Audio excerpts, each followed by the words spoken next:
The town was small, the kind of place where every story was told in whispers, and every dream was weighed against the measure of reality. Elara Quinn had always felt like she didn't belong there.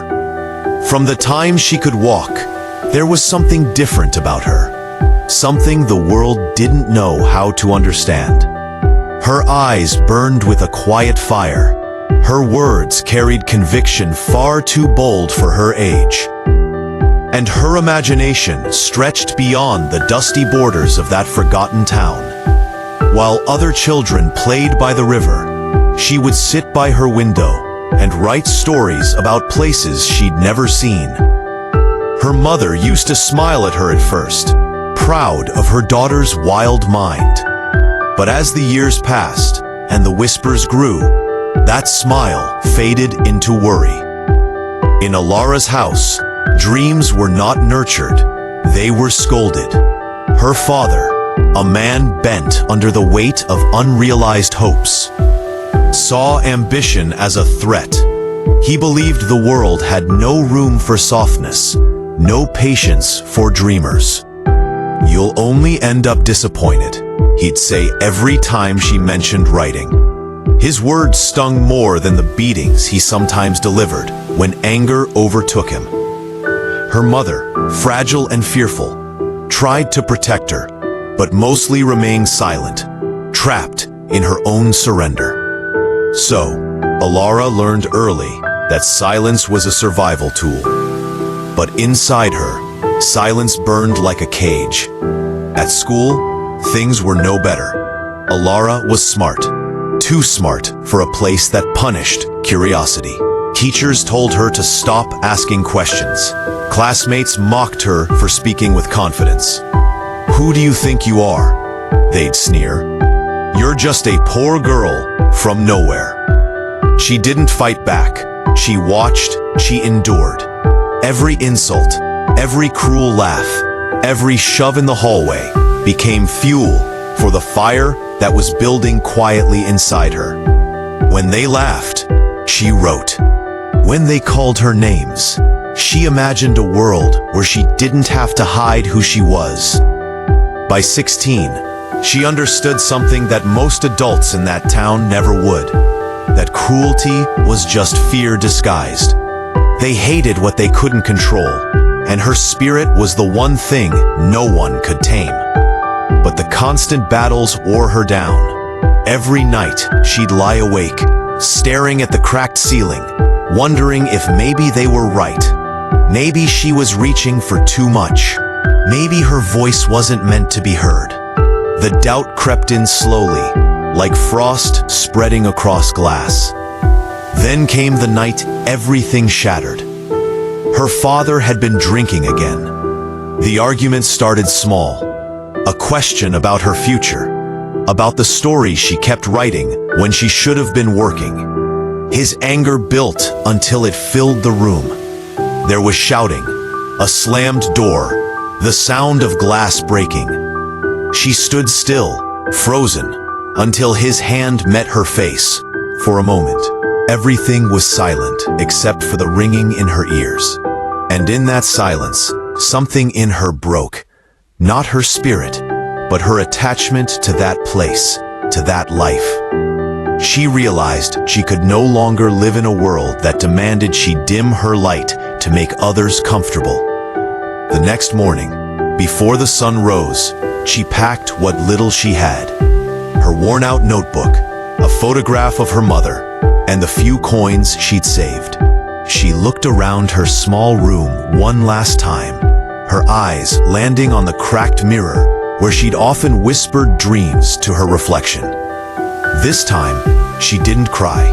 She simply said, "You will not break me," and walked out the door. The cold air bit at her face as she stepped into the unknown. The streets were empty, the world quiet. She didn't know where she was going, only that she had to go. For the first time, she wasn't running from something. She was walking toward herself. Her breath came out in clouds, her heart heavy but steady. The sky above was gray, but she imagined fire there instead. a symbol of the woman she would become. She didn't look back, not even once, because deep down, she knew everything she was leaving behind had already tried to destroy her. What waited ahead might be uncertain, even cruel, but it would be hers. And in that moment, with trembling hands and a fierce heart, Elara Quinn began the long, painful, beautiful journey of rising from her own ashes. The city was louder than she had imagined, full of chaos and motion, with lights that never slept. For a girl who had come from silence and shadows, it was overwhelming, terrifying even. The first few weeks were a blur of rejection and exhaustion. She searched for work everywhere, knocking on doors that never opened, answering questions with trembling confidence. Some people looked at her with pity, others with disdain. She slept in shelters when she could, sometimes under bridges when she couldn't. But every night, she wrote. Her notebook was her only anchor in a world that seemed intent on testing her resolve. She wrote about hunger, loneliness, and the strange beauty of surviving when you have nothing but hope. Eventually, she found a job at a small cafe tucked away between two old brick buildings. It wasn't glamorous, but it was steady. The pay was small, the hours long, but it gave her enough to afford a corner in a shared apartment and a little food. The owner, a kind but distant man named Theo, didn't ask questions. He simply handed her an apron and told her to work hard. And she did. From dawn until late at night, she poured coffee, wiped tables, and smiled at strangers. Yet even in that dull routine, her mind was never still. Between customers, she'd scribble words on napkins, fragments of stories that felt like pieces of her soul scattered across the world. Most people didn't notice her. She was just another invisible worker in the background of their busy lives. But one evening, when the cafe was quiet and the sun was bleeding through the windows, a woman sitting in the corner did. She was elegant, with silver hair and eyes that seemed to see everything. She watched Elara write for a long time before speaking. "You write," the woman said gently. Elara froze, embarrassed, and quickly tried to hide the napkin. "I'm sorry," she murmured. "It's just something I do sometimes." The woman smiled. "Don't apologize for creating." "I'm Mara Vale." Her name sounded familiar, and Elara realized she had read it once on the inside cover of a book. Mara was a literary agent. "May I?" Mara asked, motioning to the napkin. Elara hesitated, then handed it over. She watched the woman read silently, her heart pounding as seconds stretched into eternity. When Mara finally looked up, there was something in her eyes that Elara hadn't seen in anyone else's before. Belief. "There's fire in your words," she said softly. "Raw and real. Have you ever thought about publishing?" Elara laughed nervously. "I can't even afford to print them properly." "Then let's change that," Mara replied simply. That meeting became the first turning point in Elara's journey. Under Mara's mentorship, she learned discipline, the art of refining chaos into clarity. She'd wake up early to write before work, often falling asleep at her desk, her fingers stained with ink. Rejection letters poured in, 27 of them in total. Each one cut a little deeper. Each one tested her resolve. But Mara kept reminding her, rejection isn't failure. It's proof that you're trying. Finally, one evening, the 28th letter arrived. This one was different. The words were short, but enough to change her life. "We would like to publish your manuscript." She read the line over and over, until the ink blurred through her tears. The girl who once wrote on napkins in a cafe was now an author. When her book hit the shelves, she felt a strange mix of triumph and vulnerability. It was her soul, bound in paper, open for the world to judge. The first few reviews were harsh. People said her story was too dark, too personal, too heavy. Even her family back home refused to read it, saying she exaggerated the truth for attention. But then, the letters started coming. From strangers, women mostly, who said her words made them feel seen. "You told my story," they wrote. "You gave me courage." Elara realized that success wasn't about fame or approval. It was about connection. Her pain had found purpose. Her loneliness had become language. She had turned her scars into stories that helped others heal theirs. For the first time, she understood that what had tried to destroy her had actually prepared her. And though the world around her still doubted, still tried to define her worth by their measures, she no longer needed their permission to shine. She didn't write to be loved anymore. She wrote because every word she put into the world was proof that she had survived, and that survival, in itself, was a form of victory. Success arrived like a storm, brilliant, loud, and merciless. For a while, it felt like a dream. Her name was printed in magazines, her face appeared on book covers, and her story became a symbol of perseverance. But beneath the glow of recognition, something began to unravel. The same world that had ignored her pain now demanded it on command. Interviewers asked her to cry for the camera, to retell her trauma as if it were entertainment. They wanted the broken girl, not the woman she had become. Every time she was asked, "How did you overcome it?" she felt a little more hollow, as though each answer peeled away another piece of her authenticity. Elara started to feel trapped again. This time, not by the walls of her childhood home, but by the image the world had built around her. She had written her truth, yet the industry only wanted her sorrow.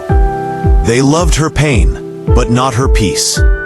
When she tried to write something different, something softer, hopeful, publishers rejected it. "Your readers want struggle," they said. "It's what sells." The irony wasn't lost on her.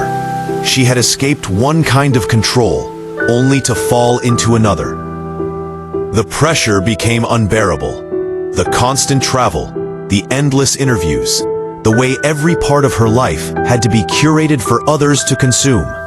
She smiled for the cameras, but inside, she was fading. The fire that had once fueled her was dimming under the weight of expectation. At night, she'd stare at her reflection in the hotel mirror, the woman staring back, looking like a stranger. She had everything she once prayed for: success, recognition, validation. But she felt emptier than ever. So one morning, without telling anyone, Elara disappeared.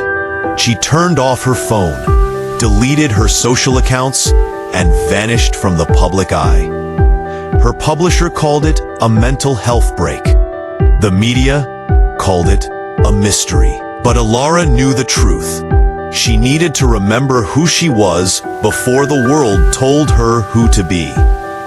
She traveled north to a quiet seaside town she had once written about in her stories.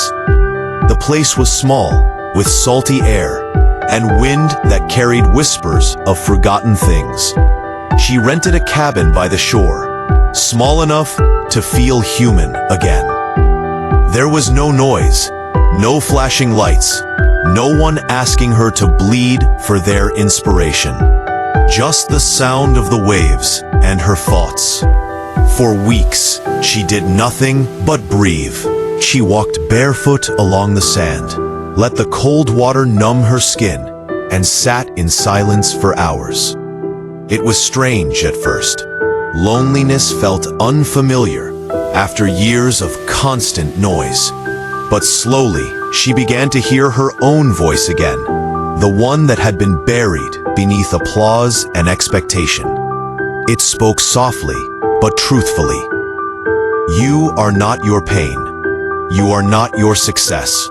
You are the fire that survived both. Elara began writing again. Not for publishers or readers, but for herself. The words that came this time were different, gentler, wiser, grounded in peace rather than fury. They were about rebirth, forgiveness, and the quiet kind of strength that doesn't need to be seen to be real. She no longer wrote to prove herself or to fight the ghosts of her past. She wrote because the act itself made her whole. When her second book was finished, she didn't expect anyone to read it. It was smaller, quieter, without the raw tragedy that had defined her first. But she sent it to Mara anyway, just to share. A few months later, it was published, not with the loud celebration of her debut, but with a quiet dignity. Critics called it a departure. Readers called it healing. And for Elara, that was enough. Her name began to surface again, but this time on her own terms. She did a few interviews, but she no longer played the role they expected. When asked about her past, she spoke without shame or performance. She no longer cried for their sympathy. She spoke for their understanding. People could sense the change. Her voice carried a calm that could only come from someone who had burned, broken, and rebuilt herself. She realized that true power didn't come from being unbreakable. It came from learning how to rise after every fall, gentler but stronger.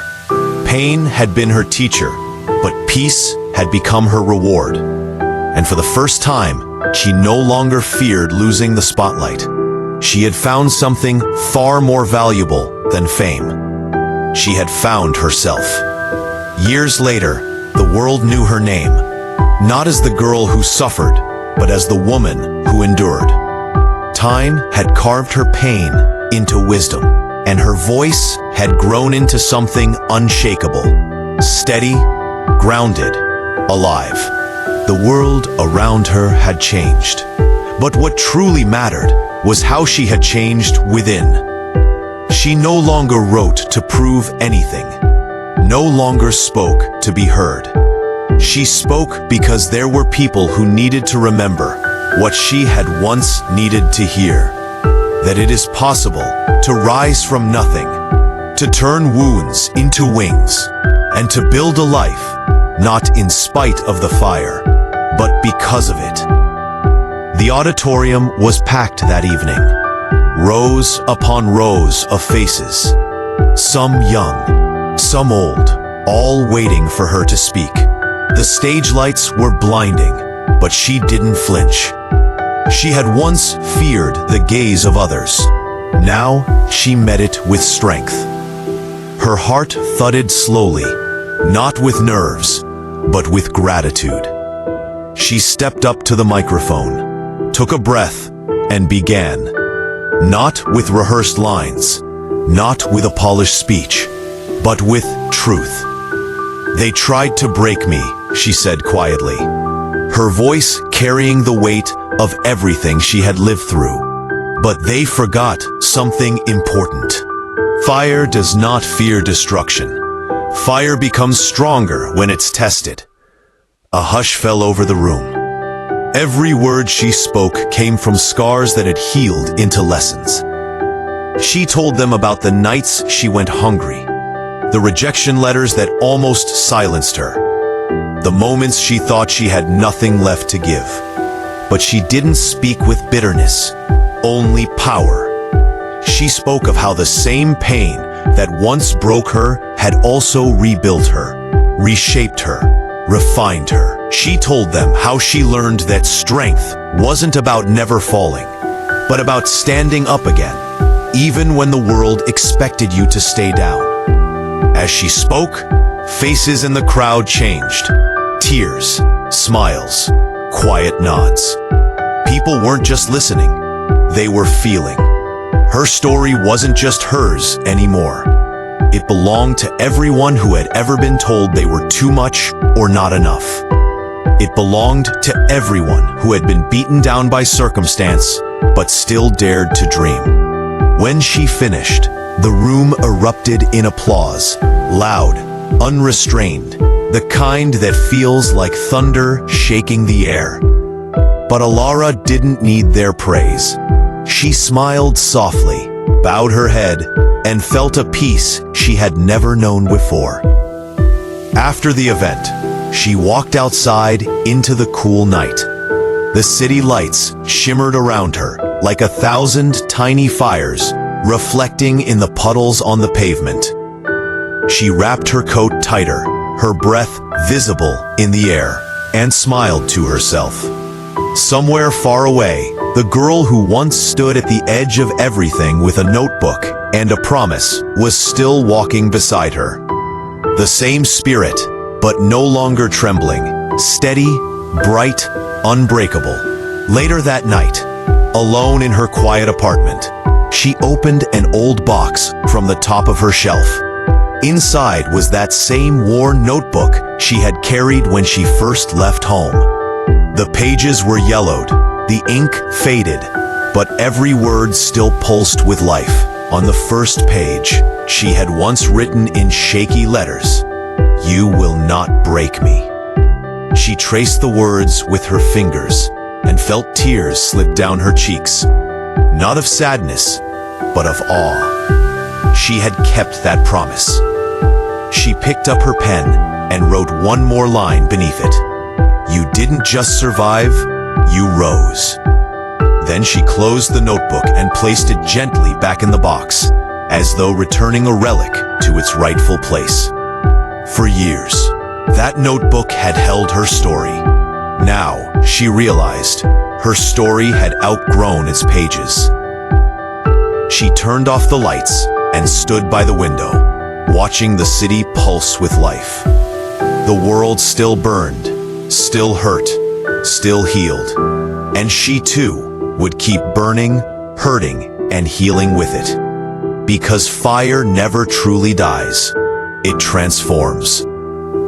Elara Quinn had once been the girl they tried to break, the girl who walked through hell and learned to build wings from the embers. Now she was the woman who understood that rising wasn't something you do once. It's something you choose, again and again, every time the world tries to pull you down. And as she looked out at the horizon, the city glowing like molten gold, she whispered the words that had carried her through it all. Words that no longer sounded like defiance, but truth. I was never meant to be extinguished. I was born to rise, like fire.